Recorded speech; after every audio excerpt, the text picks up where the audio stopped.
آدم علیہ السلام کے دو فرزند حابیل اور قابیل،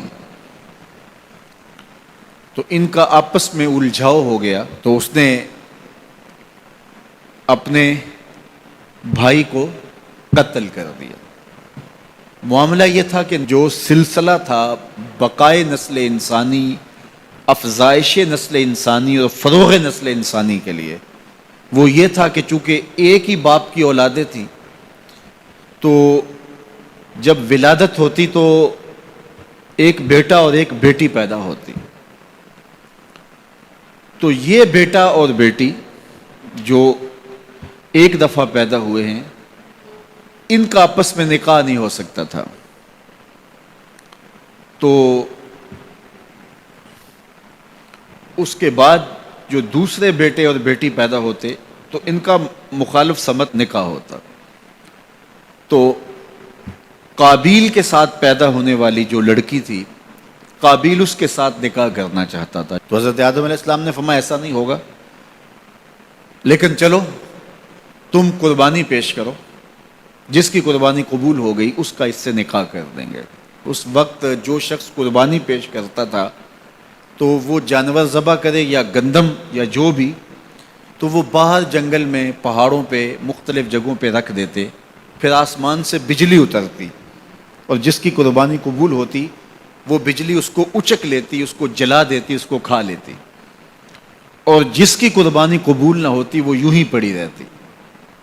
تو یہ طریقہ تھا قربانی کے قبول ہونے کا۔ اس امت کے لیے اللہ تعالیٰ نے اس عمل کو اور اس امر کو پوشیدہ رکھا کہ قربانی قبول ہوئی ہے یا نہیں ہوئی۔ جس کی قبول ہوئی ہے تو وہ بھی ڈرتا ہے پتہ نہیں قبول ہوئی ہے یا کہ نہیں، اور جس کی نہیں قبول ہوئی وہ بھی لوگوں کے سامنے رسوا نہیں ہوتا، وہ اس کے نامہ اعمال میں درج کر دیا جاتا ہے لیکن وہ رسوا نہیں ہوتا۔ اور دوسری بات کہ ہم خود ذبح کر کے خود کھا لیتے ہیں۔ یہ عجیب ماجرا ہے کہ بروز عید قرباں وہی ذبح بھی کرے ہے وہی لے ثواب الٹا۔ خود ذبح کر کے خود کھایا، اس کی کھال بھی اپنے مصرف میں لے کر آئے اور ثواب بھی خود کمایا۔ یہ اللہ نے اس امت پر احسان کیا ہے۔ تو حابیل کی قربانی قبول کر لی گئی، قابیل کی قربانی قبول نہیں ہوئی، تو اس کو اپنے بھائی پہ غصہ آیا اور اس کو قتل کر ڈالا۔ اب جب قتل کر لیا، اور یہ تھا بھی پہلا قتل، اور انسان کو نہیں پتا تھا کہ اب اس کا کیا کیا جائے، تو وہ اپنے بھائی کی لاش اپنے کندھوں پہ اٹھا کے گھومتا رہا، اب اس کا کروں کیا؟ پھر اللہ نے دو کوے بھیجے، قرآن مجید میں وہ واقعہ موجود ہے۔ تو دونوں کوے لڑے، ایک نے دوسرے کو مار دیا، پھر زمین کو اپنے پاؤں سے کریدا اور کوے کو اس کے اندر رکھ کے اوپر مٹی ڈالی، تو قابیل نے ایسے سر پہ ہاتھ مارا، کہا کہ یہ کوا جو ہے یہ تو میرے سمجھدار نکلا اور میں نہ جان سکا اور یہ جانتا ہے، تو پھر اپنے بھائی کی لاش کو دفن کیا۔ اب سب سے پہلا قتل اور سب سے پہلی موت جو روئے زمین پہ ہوئی وہ حابیل کی تھی۔ اب قیامت تک جتنے لوگ بھی قتل ہوں گے،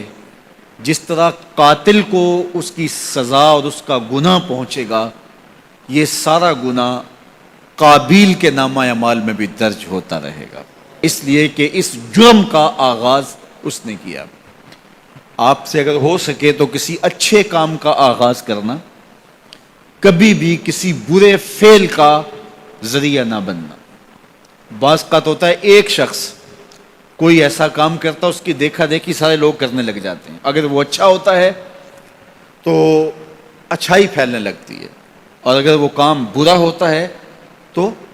برائی پھیلنے لگتی ہے۔ تو انسانی فطرت ہے کہ وہ دیکھے دیکھے کام کرنے لگ جاتے ہیں۔ تو میں آپ کو یہ کہوں گا، کوئی بھی عمل ہو تو آپ کبھی بھی کوئی کام کرنے سے قبل یہ ضرور سوچیں کہ میرے کسی عمل کے تتبع سے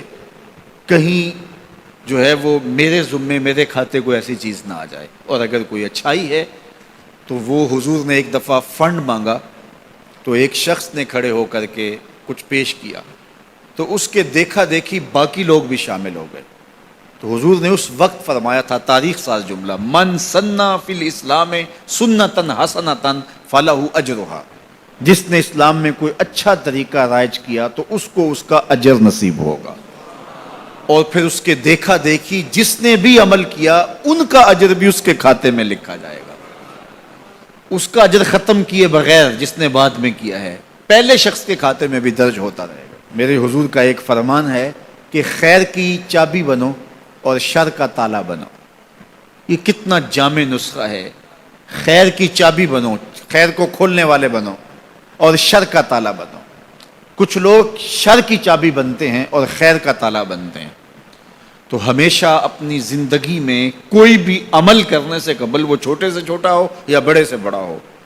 آپ دیکھیں کہ اس کے معاشرے کے اوپر کیا اثرات مرتب ہوتے ہیں۔ آپ گلی سے گزرتے ہوئے کوئی پتھر کا ٹکڑا اٹھا کے ایک طرف کر دیتے ہیں تو آپ کے دیکھا دیکھی کئی اور لوگ بھی پتھر کے ٹکڑے اٹھانے لگ جاتے ہیں تو پوری گلی صاف ہو جاتی ہے، اور آپ اشارے پہ کھڑے ہیں اور اشارہ توڑ دیتے ہیں تو سارے لوگ جو ہے وہ پہلے جھجک رہے ہوتے ہیں، اور آپ نے اشارہ توڑا تو پھر ساری ٹریفک آپ کے پیچھے چلی گئی۔ اس اشارہ توڑنے کا گناہ جتنا بھی ہے، اس کا جو بھی لیول ہے، جس طرح آپ کو ملا اور بعد میں جو آنے والے، وہ سب کا گناہ آپ کے کھاتے میں بھی گیا، اس لیے کہ ریت آپ نے ڈالی ہے، باقیوں کو حوصلہ آپ نے دیا ہے۔ اس طرح بہت ساری چھوٹی چھوٹی باتیں ہیں جو اپنی زندگی کے اندر آپ خود غور کر سکتے ہیں، تو کسی کو گالی بھی نہ دیں اور جو ہے وہ کسی گناہ کا سبب اور ذریعہ کبھی نہ بنے۔